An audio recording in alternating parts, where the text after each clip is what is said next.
বলি আরেকটা কথা বলি যে জীবনে কখনো কারো কাছে মানুষ আপনাদের কাছে বিশ্বাসঘাতক বেঈমান মানুষদেরকে ঠাঁই দিবেন না। আর বিশেষ করে এগুলো কিন্তু কাছের মানুষরা হয়। আমার সাথে যে বেঈমানি করছে, আমাকে যে গর্তে ফেলানোর চেষ্টা করেছে, সে যেন তার মুখ আমাকে কখনো না দেখায়। ঠিক আছে, ওর এই অপবিত্র মুখ, এই কুফা মুখ আমি জীবনে দেখতে চাই না। ঠিক আছে, এটা অনলি 1%কে মেনশন করে বললাম। আমি জানি এই কথা লেগে যায়, আবার আরেকজনের কাছে কবি ভাই কালকে লাইভের মধ্যে আমাকে এগুলা কইছে। এই লজ্জা করে না? তুই আবার আরেকজনের কাছে বিচার দিস, বেয়াদব। তো লজ্জা করে না? তুই যে আমার কথা আবার আরেকজনকে বলিস, লজ্জা নাই? নির্লজ্জ বেহায়া। থু, তুমি চুপ করতে বলো কিসের জন্য? সত্যি কথা বলি, আমার সাথে কোনো ব্লগারের কোনো ঝামেলা নাই।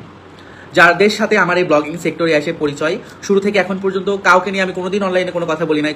কারোর সাথে আলহামদুলিল্লাহ আমার কোনো ঝামেলা নাই। সবাই সবার কাজের জন্য ব্যস্ত, যার কারণে আসলে আগের মতো যোগাযোগ নাই, কথাবার্তা নাই। কিন্তু কারোর সাথে আমার কোনো ঝামেলা নাই। আমার কোনো ভিডিও, আমার কোনো পোস্ট, কোনো কনভারসেশনও তাদেরকে নিয়ে আমি বলি না, কাউকে নিয়ে বলি না, বিশেষ করে কোনো ব্লগারকে নিয়ে করি না। আমার খুব কাছের মানুষরা আমার সাথে বেইমানি করছে, যার কারণে আমি আমার ফেসবুক আইডিতে বেশ কিছু পোস্ট করতে বাধ্য হয়েছি। বিশেষ করে আমি একজনকে ডেডিকেটেড করেই পোস্টগুলো করতাম, এবং আমি সব থেকে বেশি কষ্ট পাইছি যাদেরকে আমি বেশি ভালোবাসতাম, যাদেরকে আমি কাছে রাখার চেষ্টা করতাম, যাদেরকে আমি আপন ভাবতাম, যাদেরকে আমি আমার সব কিছু ভাবতাম। এই মানুষগুলো বেইমান। কথায় আছে, গ্রামের মানুষ কখনো গ্রামের মানুষের ভালো চায় না। হ্যাঁ, গ্রামের মানুষ কখনো গ্রামের মানুষের ভালো চায় না। দেখবেন, আপনি একজন বড় মাপের মানুষ, মনে করেন কি বলবো, কি দিয়ে বোঝাবো, এটা হলো একটা পাউরুটি, এটা হলো একটা গ্রামের পাউরুটি। যে গ্রামে এই পাউরুটিটা বানানো হয়, দেখবেন সেই গ্রামের লোক এই পাউরুটিটা পছন্দ করে না, অন্য গ্রামের লোক কিন্তু ঠিক এটাকে পছন্দ করে। সো গ্রামের মানুষ আসলে গ্রামের মানুষের ভালো চায় না, বুঝতে পারছেন? এটাই হলো মেন কথা। সে যত আপন হোক, ভাই হোক, বোন হোক, টাটা হোক, মানুষ হোক, এগুলো ভালো চায় না, কখনোই ভালো চায় না। দেখবেন অন্য মানুষটাই ভালো চায়। সো এরকম কিছু গ্রামের বেয়াদব, অসভ্য, বিশ্বাসঘাতক, বেইমান, নিমখারাম, এরা আমার সাথে বেইমানি করছে, যার কারণে আমি মাঝে মধ্যে এই পোস্টগুলো দিতাম, স্যাড পোস্ট দিতাম। আমার স্যাড পোস্ট না, এরকম বেইমানিমূলক পোস্ট করতাম আমার আইডিতে। এবং ওরা এখন আমাকে নিয়ে খুশি মজা করে, এত বড় নির্লজ্জ, এত বেহায়া। আমি ওই ধরনের বেইমান মানুষগুলোর চেহারাও দেখতে চাইনি, ওদের মুখ যেন আমি যেন মরলে আমার জানাজাতে ওই ধরনের বেইমান মানুষগুলো না আসে। তাদের প্রতি আমি এতটাই বিরক্ত। ভাবি মোটা হয়ে যাচ্ছেন, তুমি মোটা আশিক বলছে এই কথা, আশিক তুমি পোস্ট দিবা। আমি ওই ধরনের মানুষের প্রতি খুবই ফেড আপ। যাকে আমি এই বিষয়গুলো আমি আসলে বেশি বলে ফেললাম, কমই বলে ফেললাম আর কি। প্লিজ আমি বলবো যে কারো কোনো কন্ট্রোভার্সির মধ্যে আমাকে নিবেন না। আমি একদমই আলাদা, আমি একা থাকতে চাই, সবার থেকে একা আছি, ভালো আছি, আলহামদুলিল্লাহ ভালো আছি। সো আমি হয়তো এই প্ল্যাটফর্মে অনেক বছর থাকবো না, যতটুকু সময় থাকবো চেষ্টা করবো ভালো শালীন কন্টেন্টের মধ্যে থাকার জন্য, আপনাদের সবার ভালোবাসা নিয়ে থাকার জন্য। সবাই তো ভালোবাসেন না, 20% মানুষ হেটার্স আছেন। কখনো কারো এই হেটার্সগুলোকেও বলতেছি, রিজিক নষ্ট করবেন না কারো। যে পথে ইনকাম করে তার পরিবার চালাইতে দেন। শুধুমাত্র চুরি বা ডাকাতি বা কারো রিজিক নষ্ট না করে খাইলেই হলো। ঠিক আছে, আমি ইনকাম করি শুধুমাত্র আমার একা রিজিক না, এর মধ্যে আমি একা ইনকাম করি শুধুমাত্র, আমি একা খাই না। আমার রিজিক, আমার ইনকামের মাধ্যমে আমার বাবা মা চলে, আমার পরিবার চলে, আমার আরো অনেক মানুষ আছে যারা আমার ইনকামের উপর নির্ভরশীল। আমি যদি ইনকাম করতে না পারি, সেই মানুষগুলো কিন্তু একবেলা না খেয়ে থাকবে। সো আমি যদি টাকা ইনকাম করতে না পারি, সেই মানুষগুলোরও কিন্তু জীবন চালাতে অসুবিধা হবে। সো আমার ইনকাম নষ্ট করলে আপনারা তাদেরও রিজিক নষ্ট করবেন, এবং যারা মানুষের রিজিক নষ্ট করে তারা মরার পরে, দুনিয়াতে আল্লাহ যেন তাদের বিচার করে, মরার পরে হিসাব হলো আলাদা। এটা একদম সত্যি কথা যে আমি ফেসবুক থেকে 2 টাকা আর্নিং করি জন্য হয়তো বা ভালো আছি। আল্লাহ হয়তো বা আমাকে এখানে আমার রিজিক, আমি এখান থেকে ইনকাম করে আমার পরিবার চালাবো, এখান থেকে ইনকাম করে আমি খাবো, আমার ফ্যামিলি চলবে, আমি চলবো।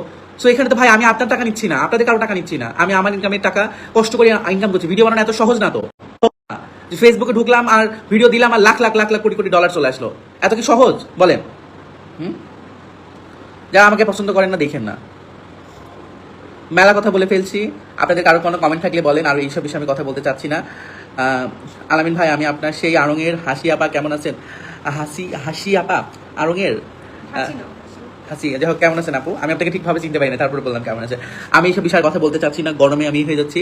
অনেকে আমাকে মিস করছেন আমি জানি। সো নতুন করে আমি এখানে আবার রেগুলার ব্লগ আপলোড করবো, ভিডিও আপলোড করবো, দেখবেন, আশা করি আপনাদের ভালো লাগবে।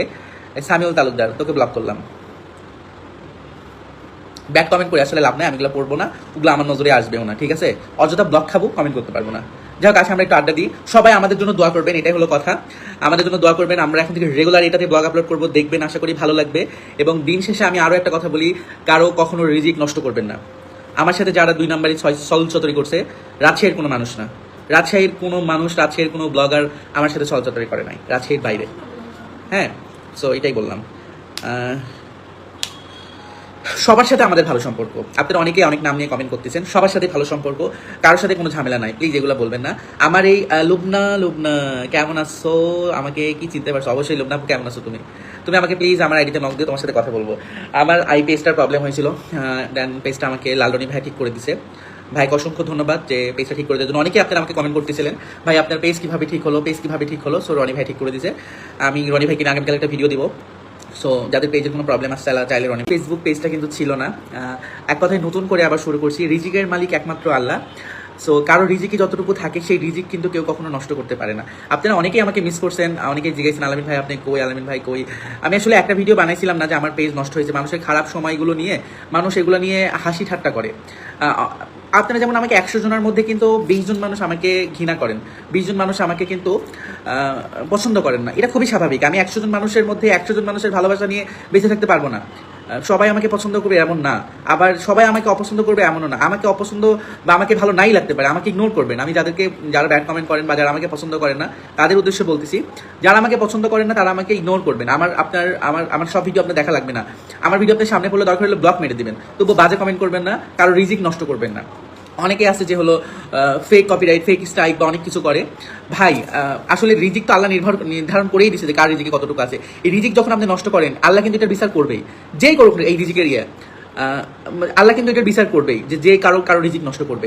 আমার এই যে পেজটা যতদিন নষ্ট হয়েছিল, সো আমি কিন্তু আল্লাহর কাছে অনেক চাইছি, অনেক বিচার দিছি, অনেক কিছু করছি। সো কেউ যদি সত্যি আমার ক্ষতি করে থাকে তাহলে সেটার বিচার আল্লাহ করবে। আমি কখনো কাউকে ব্লেম দিই নাই যে আমার আইডি ও নষ্ট করছে, আমার পেজ ও নষ্ট করছে। আমি কখনো অনলাইনে এসে কাউকে বলি নাই, কখনোই অনলাইনে বলি নাই যে আমার এই আমার নষ্ট করেছো বা ওই আমার নষ্ট করেছে। আমি কিন্তু কখনোই অনলাইনে বলি নাই। আমি সবসময় চেষ্টা করি অনলাইনে কন্ট্রোভার্সি এড়াই চলার জন্য। মানে কোনো বিষয় নিয়ে, কোনো টপিক নিয়ে কোনো কিছু কথা হলে আমি কিন্তু সেগুলো চেষ্টা করি সেগুলো এড়াই চলার জন্য, নিজের মতো থাকার চেষ্টা করি। সো আপনারা আমাকে নিজের মতো থাকতে দিবেন। আর আপনারা যে অনেকেই আমার ফেসবুক আইডির সাথে জয়েন ছিলেন, আলামিন সোহাগ যেটা আমার ফেসবুক আইডি, যেটাতে আমার এখন প্রায় 43,000 বা 44,000, 43 সামথিং প্লাস ফলোয়ার আছে। আমার আসলে 1.4 মিলিয়নের আইডিটাও যার কারণে আমি কিন্তু নতুন করে আবার একটা ফেসবুক আইডি ওপেন করছি যেটার ফলোয়ার 43,000 প্লাস। অ্যাকচুয়ালি আমার রমজানের ঈদের পর থেকে আমার সাথে অনেক ঘটনা ঘটে গেছে, অনেক কিছু। আল্লাহ আমার অনেক বিপদ দিয়ে হয়তো বা আমার পরীক্ষা নিছে। আমি এটা পরীক্ষাই বলবো, আল্লাহ যেটা করে ভালোর জন্যই করে। হ্যাঁ স্যার, রাশেদা আক্তার লেখছে বউকে নিয়ে ভিডিও করেন, এভাবে ভিডিও করেন, শরম লাগে না? রাশেদা আক্তার, তোর লজ্জা